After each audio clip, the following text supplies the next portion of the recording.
예, 여러분 안녕하세요. 자, 오늘은 직장 생활도 공부다 이런 주제를 가지고 한번 같이 해보도록 하겠습니다. 그래서 우리가 이제 직장이라고 하는 건 영어로 뭐라고 할까요? 직장을 영어로는 workplace라고 합니다. workplace. 그러니까 work라는 것은 일한다는 뜻이고요. place라는 건 장소죠. 그래서 이 직장은 이렇게 두 가지의 보통 뜻이 있는데 사람들이 일정한 직업을 가지고 일하는 곳이란 뜻도 있고요. 또 하나는 생계를 꾸려나갈 수단으로서의 직업. 이 두 가지 뜻이 있습니다. 그래서 이제 우리가 그 루소라는 이 프랑스의 유명한 철학가이면서 교육자죠. 교육자이면서 철학자인데 이 루소가 한 에밀이라는 작품에서 한 말 중에 유명한 말이 있습니다. 자, 뭘까요? We are born twice. 우리는 두 번 태어난다. twice 두 번이라는 뜻이죠. once 한 번은 for living. 그다음에 once for existence. 말이 있습니다. 그러니까 이 for라는 것은 이제 무엇을 위해서 정도로 번역이 됩니다. 자, 그러니까 한 번은 생활을 위해서 태어나고요. 또 한 번은 자, existence, 실존, 존재. 뭐 실존이라고 번역이 되겠죠. 실존을 위해서 태어난다. 이런 이야기입니다. 그러니까 이 말은 쉽게 말하면 우리가 처음에 태어날 때는 그냥 이 세상을 살아가기 위해서 태어난다는 뜻이겠죠. 그 다음에 또 한 번은 우리가 살면서 나는 누구인가, 나의 정체성, 이런 것에 대해서도 생각을 해보는 이런 존재가 된다는 겁니다. Who am I라고 하죠. identity, 정체성. 자, 그러면 이제 일과 직장의 차이를 좀 설명을 좀 드리면요. 일과 직장의 가장 큰 차이는 뭐냐면 돈입니다. 돈의 유무예요. 돈의 유무. 그러니까 이 직장은 일을 하면서 돈을 받을 수 있는 것이고요. 그다음에 일은 뭐 일을 하지만 돈을 뭐 받을 수도 있고 받지 않을 수도 있는 거죠. 그래서 가장 큰 것은 돈의 유무고요. 그래서 정말 자기가 좋아하는 일을 하면서 돈을 버는 것. 이것이 가장 행복한 일입니다. 내가 돈을 버는데 마지못해서 직장 생활을 한다든가 이러면 이거같이 힘든 게 없죠. 그래서 우리가 이제 일이라는 것은 보통 세 가지로 나눠지는데요. 잡이 있습니다. 잡. 이 잡은 두 가지 일을 동시에 할 수 있는 의미를 갖고 있어요. 잡은. 그러니까 이 잡이라는 것은 뭐 우리 투잡 이런 말 많이 쓰죠. 투잡, 두 일을 할 수도 있는 것이고요. 이 오큐페이션은 천직이라는 뜻입니다. 하늘이 부여한 직업이라는 뜻이죠. 같은 말은 콜링이라는 말로 쓰입니다. 신이 이렇게 하라고 부른다. 뭐 이걸 이제 직업 소명설이라는 말도 있죠. 네가 이 직업을 해야 된다라고 하늘이 이제 이야기해 준다는 겁니다.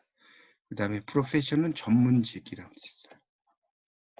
그러니까 의사라든가 변호사라든가 뭐 이런 식의 전문직을 프로페셔널이라고 합니다. 그래서 우리가 이제 직장에서 공부를 할 때에는 가장 잘 활용해야 될 게 뭘까요? 자, 이 A번과 B번을 보시면 가로 안에 답이 쓸 수 있죠? 바로 자투리입니다. 그래서 이 자투리 시간을 잘 활용해라. 이 자투리라는 것은 두 가지 뜻이 있는데요. 일정한 용도로 쓰고 남은 나머지라는 의미도 있고요. 또 하나는 자로 끊어 파는 피륙에 팔고 남은 조각. 이 피륙이라는 것은 이렇게 설명이 되어 있죠. 천 종류를 이야기합니다. 그래서 취업은 그럼 뭐냐? 취업은 이 취자가 나아갈 취자예요. 업이라는 건 일이죠, 일. 그래서 직업을 얻어서 직장에 나아간다는 뜻이고요. 보통 이제 직장인들이 되어도 공부는 해야 되는데 보통 하루 서너 시간, 3시간에서 4시간 정도 시간 확보하는 게 중요합니다. 그래서 우리가 이제 아침형 인간과 저녁형 인간은 영어로 뭐라고 하느냐? 이 아침형 인간은 early bird라고 합니다. early bird. 모닝맨 이렇게 쓰지 않습니다. 아침 인간은. 그다음 저녁 인간은 나이트 아울이라고 하죠. 밤 올빼미죠. 이것도 뭐 이브닝맨 이런 말 뭐 쓰지는 않습니다 따로. 그래서 그 아울이라는 것은 이제 올빼미인데 우리 잠 안 자면 너 왜 이렇게 올빼미야 잠도 안 자 이런 말 하죠. 그렇게 씁니다. 그래서 이제 시간을 효율적으로 활용하는 습관 이런 것들이 직장 생활을 하면서도 상당히 중요하다. 자, 그러면 이제 직장에 대한 이야기를 조금 설명을 드리면요. 이 직이라는 것은 이제 여기 한자를 보면 귀 이자가 왼쪽에 있습니다. 그리고 이제 소리 음자도 있고요.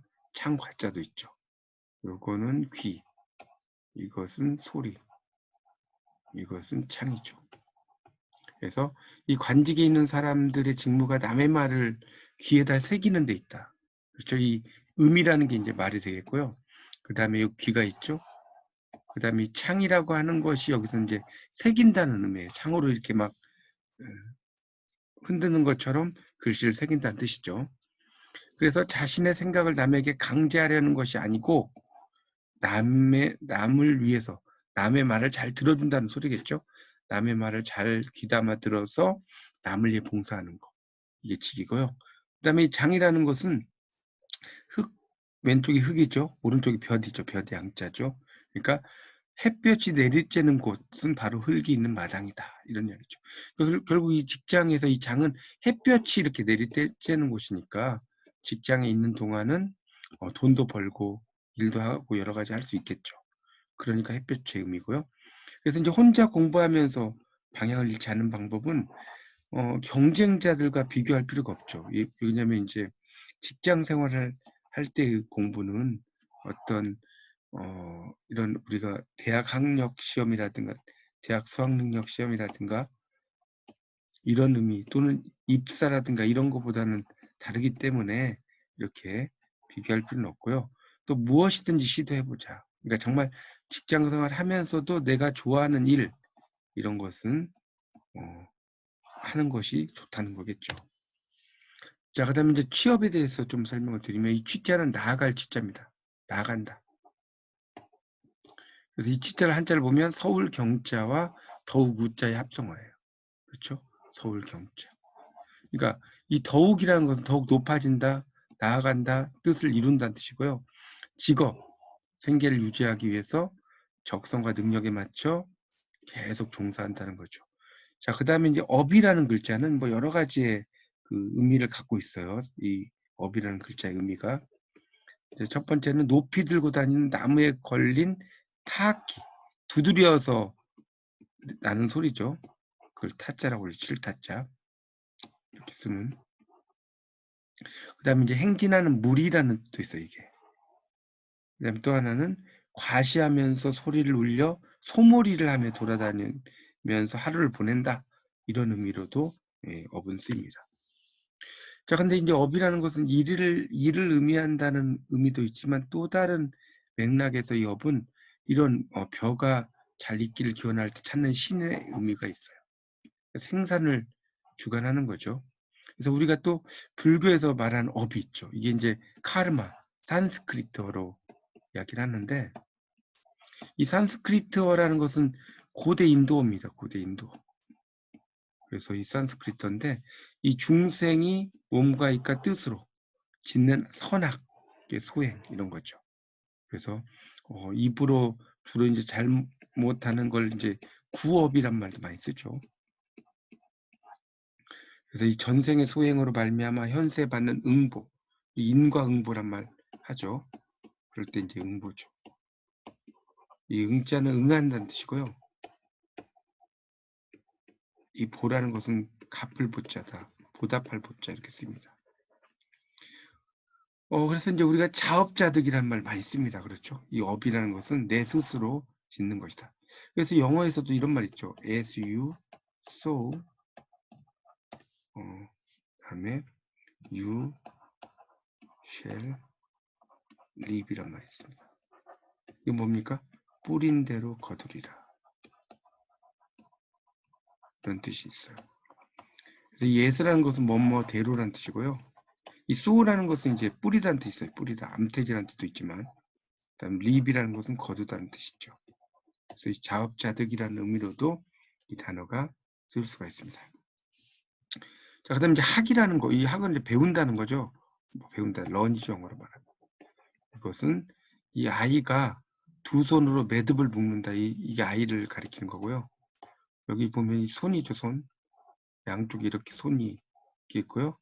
요게 이제 매듭의 의미. 뭐 이것도 여러 설이 있지만 이제 이렇게 매듭을 묶는다는 것은 예전에는 문자가 발견되기 전에는 어떤 이게 이제 하나의 그 의사, 자기 문자를 대신하는 그런 표현이죠. 매듭을 묶는다는 것이. 그다음에 이제 공이라는 것은 건물의 기초를 다지는 도구죠. 도구를 이렇게 땅을 다지는, 이게 땅이면 땅을 다지는 도구라고 볼 수가 있겠습니다. 그래서 이게 공입니다. 자, 그다음에 이제 부라는 것은 이 밑에 있는 게 동곳인데 이제 보통 남자들이 쓰는 비녀를 동곳이라고 해요. 그래서 이것을 꽂고 뭔가 좀 단정해야죠. 우리도 그 공부를 할 때 필승하면 이렇게 머리에다가 이렇게 띠를 쫙 매고 공부하죠. 그런 의미로 쓰이는 것이 또 부의 의미로 쓰입니다. 그래서 우리가 이제 이 공부라고 하는 것도 그런 맥락의 의미들을 가지고 있습니다. 그래서 여러분이 이제 나중에 취업을 하시더라도 이렇게 직장의 의미라든가 또 취업의 의미라든가 그 다음에 또 업의 의미라든가 또 배운다는 의미라든가 공부의 의미 이런 것들을 잘 알아두시면 여러분이 또 직장 생활을 하시는데 많은 도움이 되실 거라고 생각합니다. 이상으로 강의를 마치겠습니다. 감사합니다.